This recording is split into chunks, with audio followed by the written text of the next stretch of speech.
right, thank you everybody for coming tonight. Obviously, I'm not Bill Brown, who usually does this role. I am David Damore. I'm a professor of political science at UNLV, and I'm also a non-resident senior fellow at the Brookings Institution in Government Studies, like Molly. So this is actually the last of the Brookings Scholars Lecture this year, so thank you for coming. So Molly's going to talk to us tonight a little bit about her title of her talk is essentially looking at the conflict between Republican-led states and the Republican-led Washington, D.C. Where are the fault lines, what we've already seen, as well as what we might see in the future here. This is what, your second trip out here? It is my second trip out. So Molly's second trip out there. She is the author of a book on the filibuster, Expectations to the Rule, about the politics of filibuster, limitations in the U.S. Senate, which explores basically how Congress tried to get around their own rules to pass legislation. Most recently, we saw that with the tax legislation that came out in last year there. And of course, that's how Obamacare got passed as well, way back when here. Her current research projects include work on the congressional budget process, the consequences of partisan dynamics on how the budget actually works and does not work more often, and how federalism and the consequences of federalism on national policy making during the era of a unified Republican Party control in Washington, D.C. Molly received her PhD in political science and public policy from the University of Michigan and her BA in government from Smith College. Prior to working at, actually we're at Brookings before. Mm-hmm. She was working as a research coordinator in the government studies program in Brookings. She's also done some teaching at Jordan Nation. She did some teaching today in my class, in fact. So we'll turn it over to Molly. Great, thanks Dave, and thank you all for coming. It's really great to be back here at UNLV. I am really excited about how warm it is outside. It's definitely still winter when I left the East Coast, so that's been a lovely change. And tonight, as Dave said, I'm going to be talking about some work on a new project that's actually joint work with one of my Brookings colleagues, Elizabeth Mann, and we're calling it When Interests Collide. And it's on sources and areas of conflict between Republican-led states and Republicans at the national level. And just to tell you a little bit about how we got started on this project. The idea first came to us in the aftermath of the 2016 election. I actually was looking in preparation for this lecture at all of my files from the project, and I think our very first notes on this project are from the week after the 2016 election, when the very emergent, immediate conventional wisdom was, once Republicans have control of the House, the Senate, and the presidency in 2017, the Affordable Care Act, Obamacare, is sort of dead from day one. And we sort of took a look at that conventional wisdom and started to think, maybe that's not quite true. As we all know, I'm going to talk quite a lot about the ACA tonight. As we all know, it's ultimately still alive in some form. But part of why we thought initially that it might survive is because of the existence of a number of states, including states led by Republicans, where the ACA was working and had been implemented to full effect. And so Elizabeth does a lot of work on the state-based implementation of federal policy.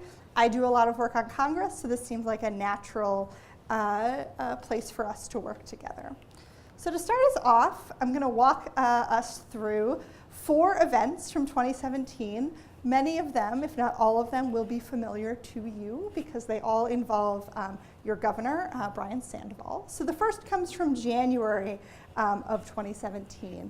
And in January of 2017, Governor Sandoval, at the very beginning of January, sends a letter to House Republican leaders indicating that they should, any changes they make to the Affordable Care Act should make sure to leverage the advancements that were already made.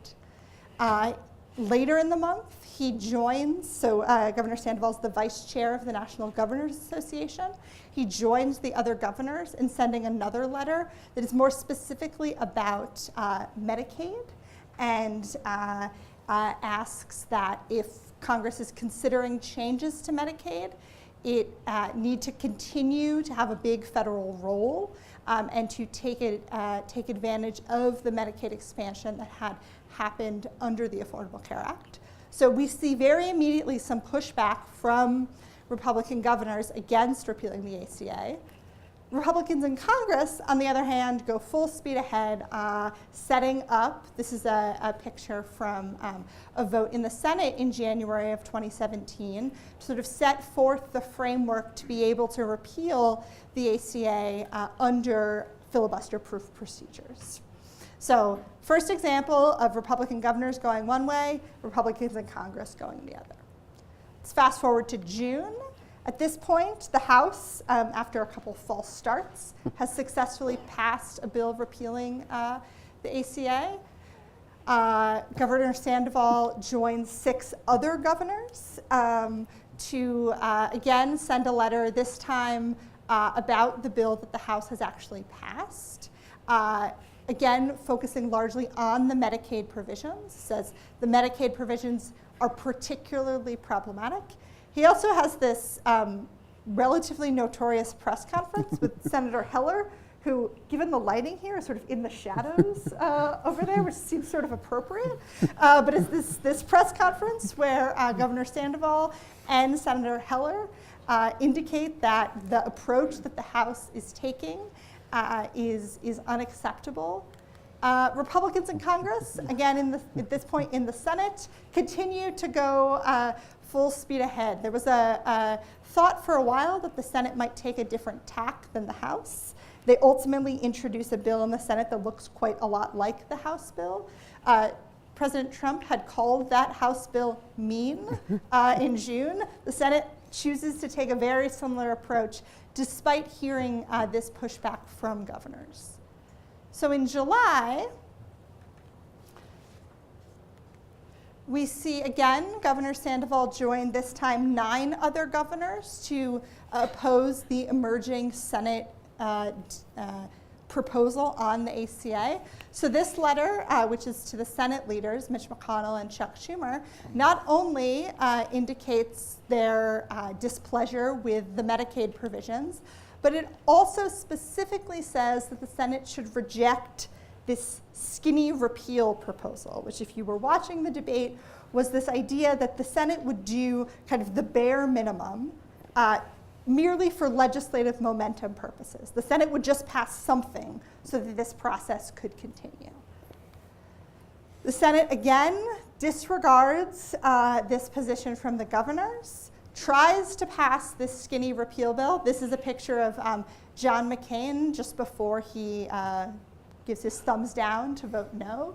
You can see Mitch McConnell off there in the background looking very displeased about what's happening.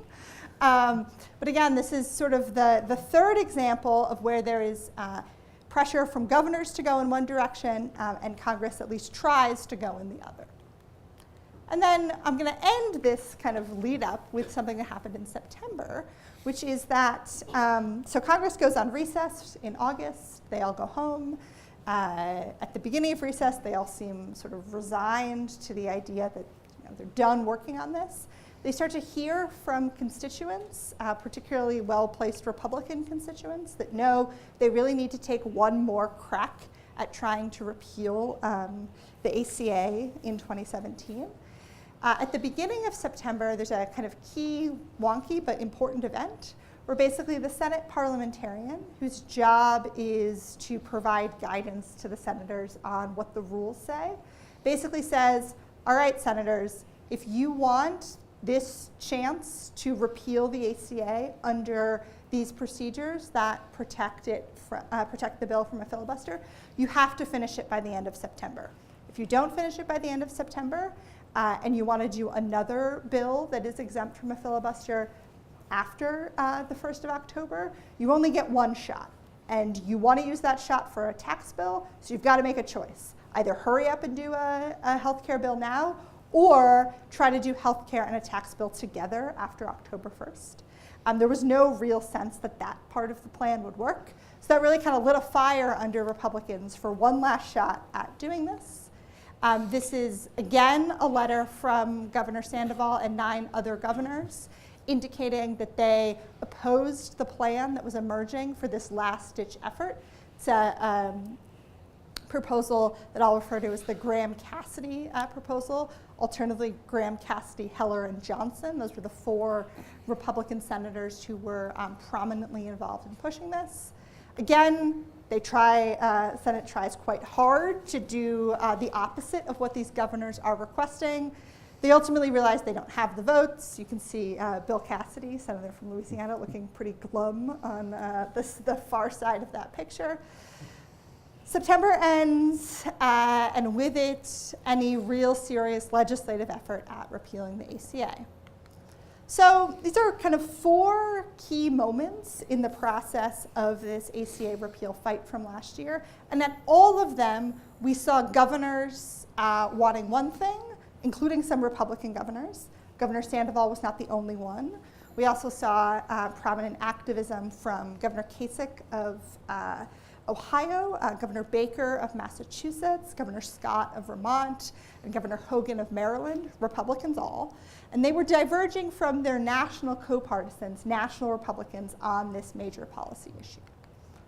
So just to give you a little sense of where we're going with the rest of the talk, I'm going to talk a little bit about how we should think about this behavior by Sandoval and other Republican governors. And I'm going to bring in some political science research from kind of a couple different areas of the field that will help us think about this. I'm going to talk about what we actually saw happen in 2017. So I gave some highlights using the example of Governor Sandoval, but I'm going to present some data that Elizabeth and I have been collecting on more systematically what's been happening.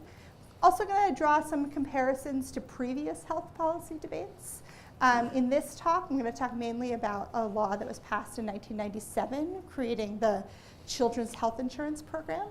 As Elizabeth and I continue to work on this project, we're also going to be comparing this case in 2017 to major legislation in 1995 and the original passage of the ACA. And then I'm also going to talk at the end about a little bit of what we should watch going forward. What are some other both areas of tension in the healthcare area, and what are some other policy areas where we are seeing this tension between Republican governors and a Republican national government. So before I do that, I want to just remind us quickly sort of why the ACA is a really interesting case to study this tension between national and state level Republicans. And it's in large part because the ACA is set up in such a way that responsibility for implementing it is shared between the federal government and state governments. So one major area of this is the Medicaid expansion. So under a Supreme Court decision in 2012, states could not be required to expand Medicaid. As of today, there are 32 states that have chosen to do so. There are a couple states, including Virginia and I think Utah, that are now considering expansions. And this set of 32 states includes 11 states that had a Republican governor at the time, excuse me, they chose to expand.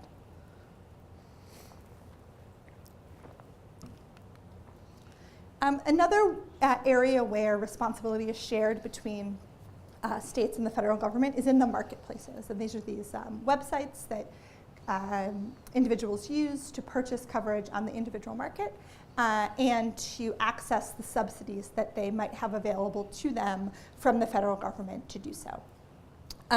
Under a 2015 Supreme Court decision, individuals can access those subsidies whether or not a marketplace is created by an individual state or maintained by the federal government, and the law gives states the option of choosing whether or not to create their own marketplace or leave it to the federal government to do so.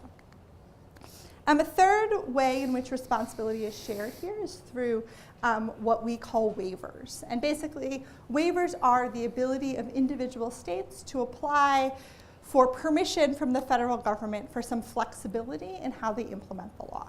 So there's long-standing waiver authority under Medicaid, where states can ask the federal government for flexibility in implementing Medicaid in their states.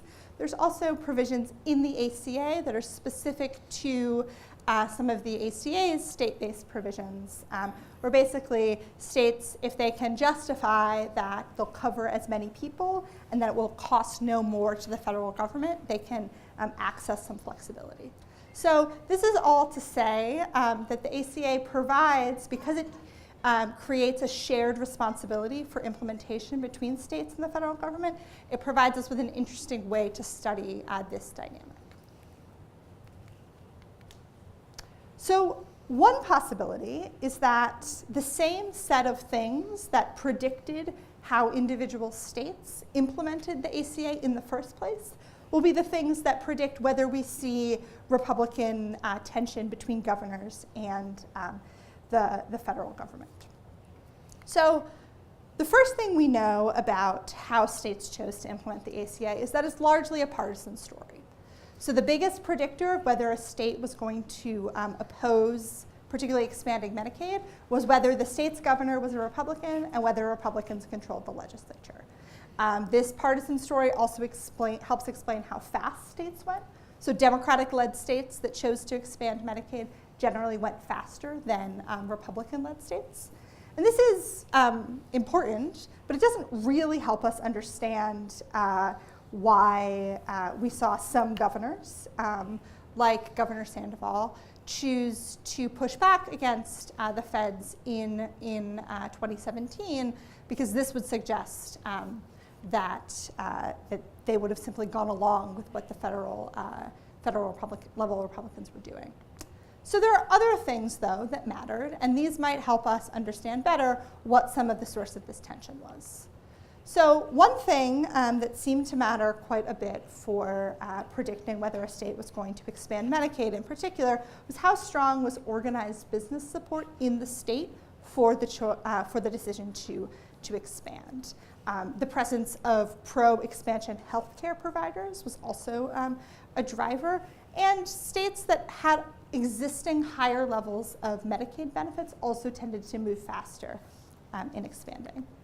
Interestingly, there's little evidence that maybe what we would call need drove decision-making at the state level about how to implement the ACA.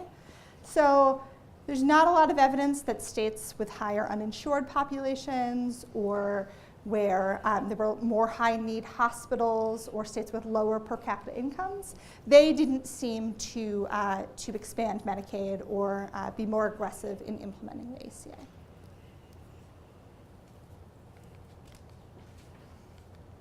So another possibility is that this is an electoral story, that it's not necessarily about the ACA specifically, but it's more broadly about whether governors, what their electoral situation is. So one possible explanation here would be that governors are afraid of being blamed for their national colleagues' decision to cut benefits. So if Republicans in Congress decide to cut Medicaid, governors might be afraid that that is going to affect them negatively in their reelection efforts. So for this to be true, for governors' kind of concern in this area to be well-founded, voters would need to be able to distinguish between which level of government is actually responsible for something. So if voters can tell that governors are doing one thing and the federal government is doing something else, then maybe governors don't need to be worried about this. But if voters are bad at that and are just going to conflate what's happening at the national level with what's happening at the state level, then maybe governors should be more concerned. And what we know from the literature is that voters can make these distinctions, but only sometimes and only in certain circumstances. Things like voters who are pretty well informed can generally tell the difference between which level of government is responsible for what thing. If they're kind of reminded of or cued into which level, they can generally effectively report back in a survey, that sort of thing. So this suggests to me that there's a real possibility that if something was happening at the national level, that governors might legitimately be blamed by voters for what was happening. So a second possibility is that what happens in state level elections is just really about what's happening at the federal level. And so a different way to put this is it's really just what's happening with the president all the way down. There's some pretty interesting work that suggests that state legislators of electoral fate is largely determined by presidential approval. There's also some evidence that voters will punish the president's party at the ballot box, even for things like local tax increases that the voters themselves enacted through a ballot measure. So this is to suggest that there's sort of the nationalization of electoral politics might be playing a role here. There's also some work that suggests that when responsibility for a particular policy area is shared, voters will just blame whichever level of government is controlled by the other party.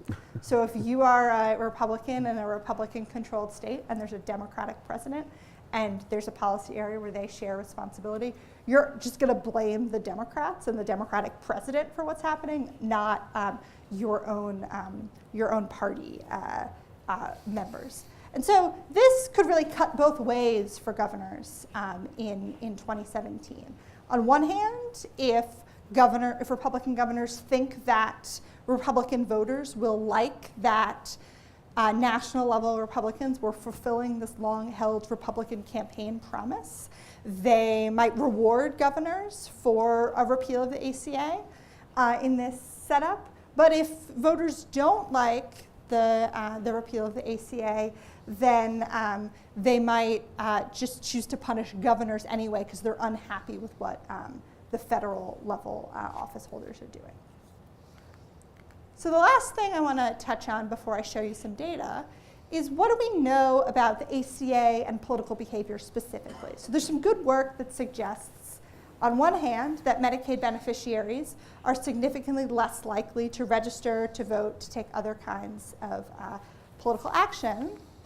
There's also some evidence that the Medicaid expansion increased political participation, but that's both increasing turnout among new beneficiaries and a backlash effect among conservatives who were unhappy about states having expanded Medicaid. It's also not clear that these effects really persisted past 2014. So what this evidence suggests to us is that it's probably not the case that governors were really concerned about specific electoral punishment from the population who benefited the most from the Medicaid expansion, but that the other evidence suggests that there may be some electoral and political motivation going on here. So one of the things that we did to kind of start this project is just try to get a sense of, well, how active were governors on this issue in 2017? So this is a graph of all 50 governors. And along the bottom are the number of newspaper articles that mentioned one of the governors and his or her position on repeal and replace between January and September of 2017. The red bars are Republican governors. The blue bars are Democratic governors.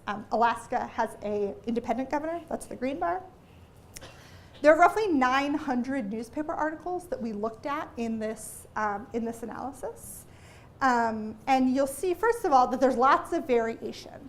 So the governor at the top of the list is John Kasich of Ohio, who was mentioned in more than 100 newspaper articles about repeal and replace.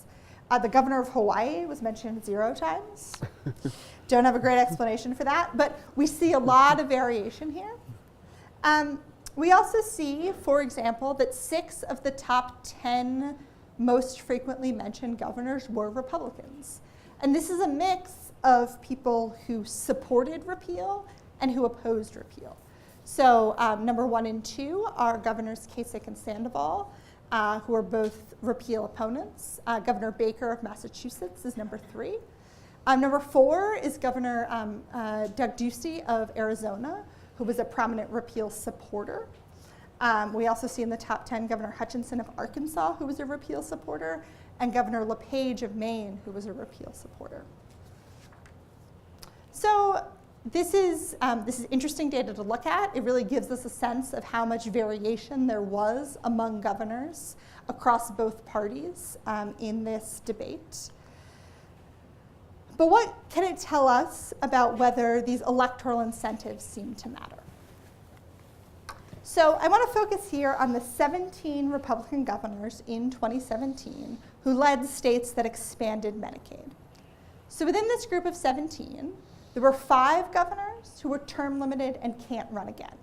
And we would think that might be important because if you can't run again, you're going to have really different electoral incentives. Basically, you're not running for re-election, so it matters less to you personally what's happening because you're not going to be on the ballot again.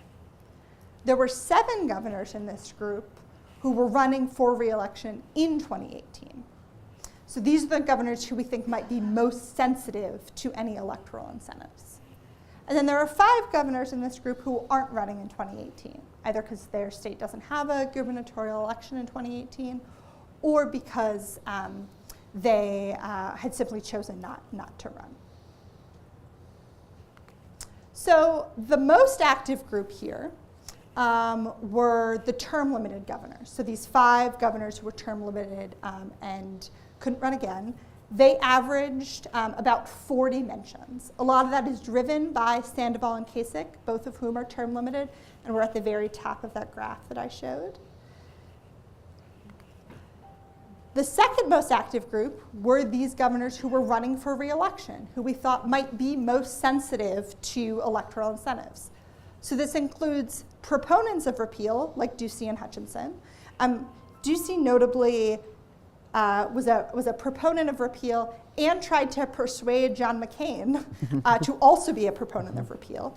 He famously called John McCain the night of that failed vote in the Senate and told him it was okay to vote for repeal. This group of governors who were running for re-election also includes Governors Baker, Hogan, and Scott, who are all opponents. So we see both groups of governors being, both sides of the issue being active in this group. This group averaged about 28 mentions in that graph. And then the governors who simply weren't running in 2018 and weren't term limited, they averaged about 15 mentions. So this suggests to us that there is something about an electoral story happening, that some of the behavior we see is consistent with governors responding to the electoral incentives that are in front of them. So what about sort of policy effects? You know, there are a couple different ways this might work. One would be, kind of what we would like to be true in an ideal world, which is that if a state is going to be hurt by repeal, electoral incentives aside, a governor of that state should oppose repeal. Whereas if a state might benefit from repeal, electoral incentives aside, the governor should advocate for that.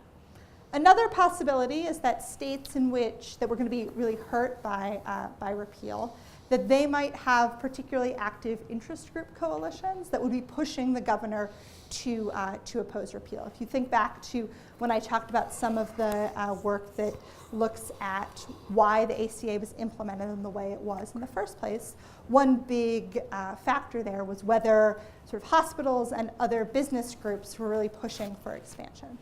So this is some data that Elizabeth and I put together in September when the Senate was thinking about this Graham-Cassidy Heller-Johnson proposal. And what that proposal would have done was basically take the money that was that's currently available under the ACA, convert it into a block grant where it just goes to states as a big chunk of money, with states having some ability to decide how that money was spent. And it would also implement certain caps on Medicaid spending. And so the Kaiser Family Foundation took a look at what the projections and the projected changes for different states would be under this proposal. So on this graph, the right side is states that would benefit from the change. The left side are states that would lose from the change. And it's in billions of dollars. And then the bars, red bars are governors who came out against this proposal. Green bars are governors who came out for the proposal. And then the gray bars are governors who didn't make a public statement about it. including the governor of Texas, where the proposal was written such that it would potentially benefit Texas quite significantly. So if we look at the pattern here, we can see that all of the governors who came out against this proposal were from states that were projected to lose out. So that's the governors of Maryland, Massachusetts, Nevada, New Hampshire, New Jersey, New Mexico, Ohio, and Vermont. On the supporting the proposal side, we see it cut both ways. So we see some governors who were projected to whose states were projected to benefit coming out in support, but we also see some governors whose states were projected to lose coming out in support of the proposal, including again our friends governors Ducey and Hutchinson, who are again in that group of governors who are running for re-election in 2018. So was 2017 unusual? Was kind of the level of activity that we saw governors engage in different than past healthcare debates over issues that have shared federal and state responsibility? The short answer, at least when we're comparing 2017 to 1997 and the creation of the Children's Health Insurance Program, is yes. So remember I told you that there were about 900 mentions of governors and their positions on ACA repeal in newspaper articles in 2017. There were a total of 24 mentions of governors in relation to the creation of CHIP in 1997. The highest number there is Governor Lawton Chiles of Florida, who was mentioned 4 times. So if you think about that in comparison to the over 100 times that Governor Kasich was mentioned in 2017, we do see a big difference here. So what are maybe some of the reasons for that difference? So one is that in 2017, we had unified Republican control at the national level, whereas in 1997, there was divided control at the national level. Republicans controlled Congress, and there was a Democratic president in the White House. And this may have led governors in 1997 to think, we need to be less active on this issue because we know that divided government at the federal level might produce a compromise that reflects a mix of Democratic and Republican preferences better, as opposed to 2017 when unified government potentially had the ability for Republicans to implement something that was on a more party line basis. Another reason that we might have seen this difference is that in 1997, we were looking at a prospective new program, a gains for governors, whereas in 2017, we were looking at the prospect of big losses for some governors. And one thing we know from sort of the psychology literature is that people tend to be more sensitive to losses than they are to gains. And so if we're thinking about kind of the downstream electoral consequences, voters might be more aware of losses that they incurred in 2017, and that would trickle up to governors who felt the need to be more active. The 1997 legislation was bipartisan from the start. The 2 biggest champions of it were Senator Kennedy of Massachusetts, a Democrat, and Senator Hatch of Utah, a Republican. It was also a much smaller change, so again, governors may not have felt the need to be quite as active. And it had very popular potential beneficiaries. It's really politically popular to insure kids. This is a quote from the governor of Nevada in 1997, who pointed out that governors welcomed the opportunity to build on their previous successes in extending health insurance to more kids.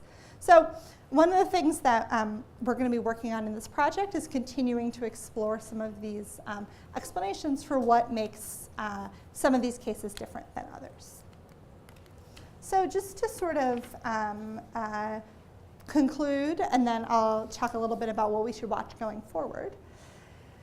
So we think there's probably little reason to expect that governors' behavior in 2017 was driven by a really specific concern that they would be punished electorally by Medicaid beneficiaries if the federal government made these big sweeping changes to Medicaid. But an electoral story that emphasizes the broader place of the ACA in national politics is more likely. So the idea that governors, even governors in states that would have lost out from the law that was proposed in 2017, if those were governors who are up for re-election this year in deep red states like Arkansas, those governors might have felt, because of the overall national political environment, it was the politically optimal thing to do to come out against or in favor of repeal, I should say. Whereas we saw several of the governors who came out against repeal are Republican governors from bluer states like Maryland and Massachusetts, where the ACA is broadly popular. And then there's some suggestive evidence that these policy effects may have played a role, that governors were paying attention to what actually would have happened in their states and were responding by pushing back against the federal government because of that. So what else should we pay attention to going forward in this area? So now that we've seen what's the likely end of major legislative efforts to repeal the ACA, where else might we see state-federal tension in the healthcare area? So a couple things to watch here is Massachusetts, which is a state with a Republican governor, is currently proposing adopting a drug formulary, which basically means a list of prescription drugs that Medicaid would cover. Currently that's not permitted as part of Medicaid. And this seems like the kind of thing that a conservative administration would be interested in approving. It's very focused on controlling costs, that sort of thing. But the Trump administration has expressed skepticism about approving Massachusetts' request to do this. So that's one kind of interesting case of tension that we might watch. The other is in Idaho, where the state of Idaho has a proposal to basically allow insurance companies to sell health insurance plans that don't comply with the ACA. Again, given the Trump administration's hesitancy about the ACA, we might think they would be excited about this prospect, but they've so far been a little lukewarm towards it. They've basically said that Idaho can't do exactly what it wants, maybe it can do something else that might have similar effects. But again, these are two Republican-led states that are pushing back and in some conflict with the federal government on health policy.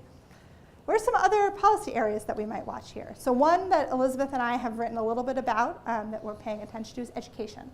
So if we think back to the confirmation of Betsy DeVos to be the education secretary about a year ago, that was very contentious, in part because there were Republican senators, two of whom, Susan Collins of Maine and Lisa Murkowski of Alaska, ended up voting against DeVos, who heard from a lot of their constituents that Secretary DeVos's pro-charter school, pro-school choice agenda would not necessarily work well for states with large rural populations. And so that's one place where we might see more tension.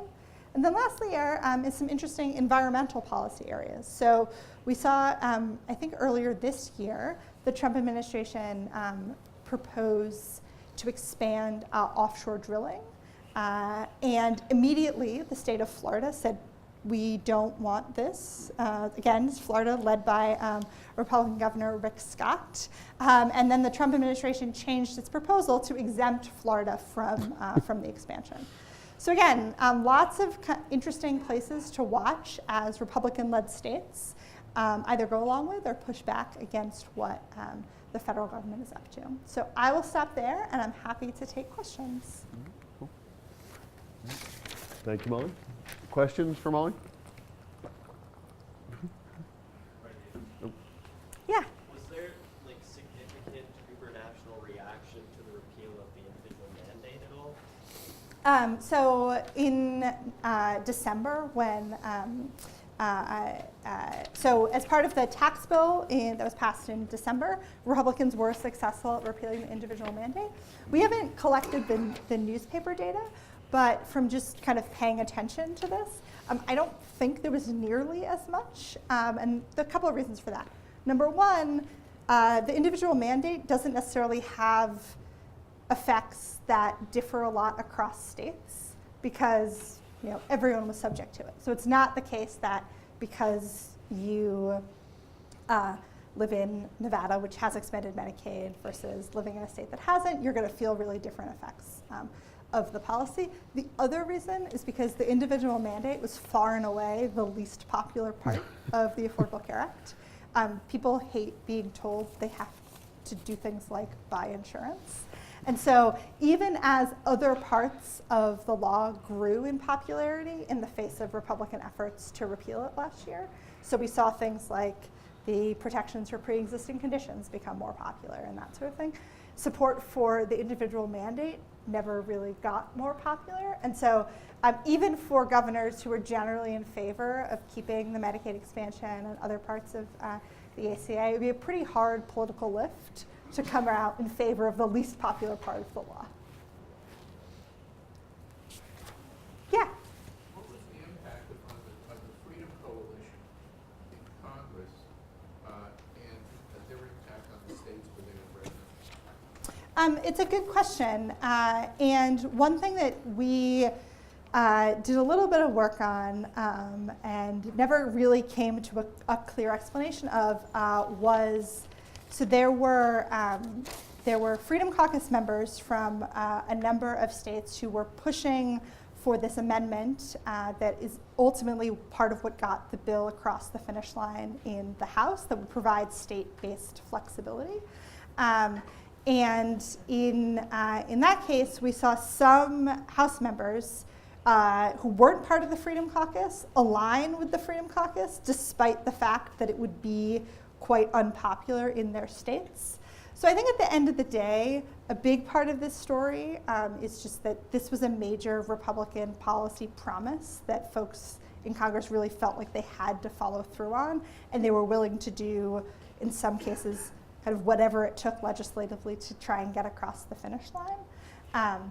But it's an interesting thing to think about, and I think the Freedom Caucus was quite influential in how this went through Congress. Yeah. I want to say a question, but I don't know how to word it right, so maybe you can help me. I can do my best. What do you think about political figures that are in politics for like a long time, and then they try to use that stuff in their benefit? But like, for example, the health care that you were talking about that one. But let's say that they were against it, but they said they were for it, and then later on they said that they were against it. Do you think that the longer you are in politics, the less that works in your favor?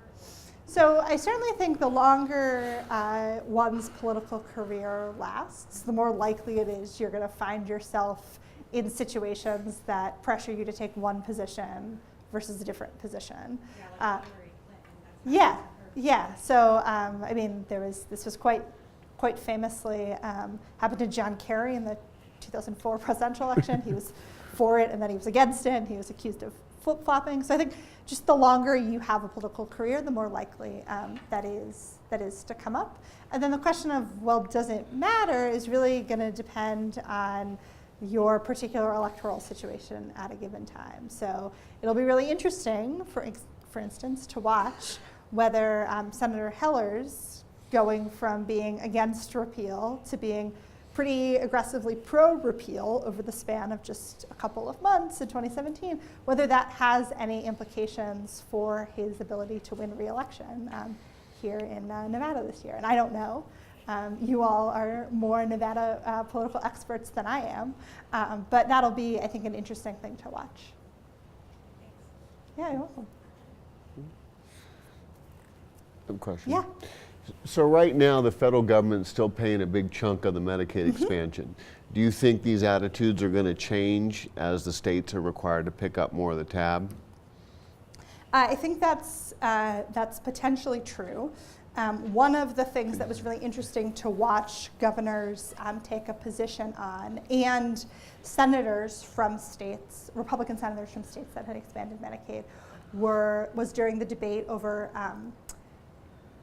how long the period over which the Medicaid expansion would phase out would be. So there was, will it phase out over 5 years? Will it phase out over 10 years? That sort of thing.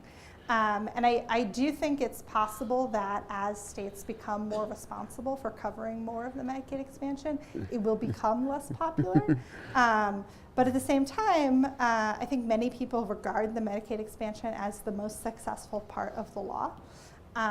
And particularly as it's also proven to be a part of the law that's been less susceptible to kind of administrative change at the federal level. That's changing a little bit with the push towards implementing work requirements for Medicaid, which the Trump administration has started to do administratively. But it'll certainly be interesting to watch, and including, to get back to something I mentioned in the talk, the fact that there are some of these governors who were the highest profile supporters of keeping the Medicaid expansion won't still be in office. They're term limited out. So it's hard to say kind of what the next order consequences of what we're looking at here will be. But I do, one of the big takeaways that I think we've had from this project so far is that this activism by governors was really relevant in the debate. All right, I got another one for you. Okay, go for it. So do you think part of the struggles for Republicans, repeal was the easy part, but the replace part? Because, at the end of the day, this is started as a Republican idea as the alternative to Clinton care. Yes, Romney yes. is the first to do it in Massachusetts. Yeah, so I do think, and if we go back all the way to the beginning of the talk, when I talk about what happened in January of 2017, this question of whether Republicans were going to repeal and replace at the same time, or repeal now and replace later, was actually a big sticking point. And from my perspective, that was kind of the place where things really started to go off the rails for Republican efforts. I don't think that Republicans, particularly Paul Ryan in the House, thought he was going to have as much trouble as he did uniting his caucus behind kind of a grand strategy, not even the particulars. So there was one part of the Republican conference in the House who said, if we repeal the bill now, but give ourselves 2 years to come up with a replacement, we're never actually going to repeal the bill. We're going to say we did it, but we're just going to keep kicking the can down the road. There was another part of the House Republican Conference who said, if we repeal the bill now without a replacement, we're never actually going to replace the law. And the sort of that first group tended to be kind of the Freedom Caucus types. That second group tended to be more moderate establishment Republicans. And together, they had enough votes to basically force some sort of agreement, which ended up being, we're going to repeal and replace at the same time, which proved to be really hard to do. Yes? You're dealing with Congress, you're dealing with the governors. Do you think voters are even cognizant of any of this? So, I mean, I think that because the ACA was sort of a high enough profile issue, that I do think that registered with a lot of voters, that there was activity on this issue, that there was the potential that the law was going to be repealed. Whether voters were actually distinguishing between what the governors wanted and what Congress wanted, I think am also sort of skeptical, and I think a lot of the research I talked about supports me in that skepticism. But to the extent that voters would identify what was happening with Republicans, I think they are definitely capable of doing that, but not necessarily assigning credit or blame specifically across the levels of government.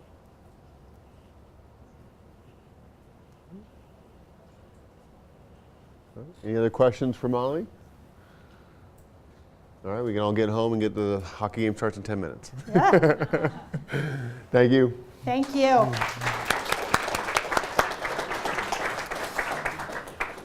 I was going to ask you a marijuana question, but I'll save you from that. Save it for John. Well, he was already here, so that seems to be another battleground, although, particularly as it expands. And you mentioned cost today. I did. It is interesting. I know when we got our new attorney, our U.S. attorney here, we met with the governor, and he's like, My whole budget's built on this thing.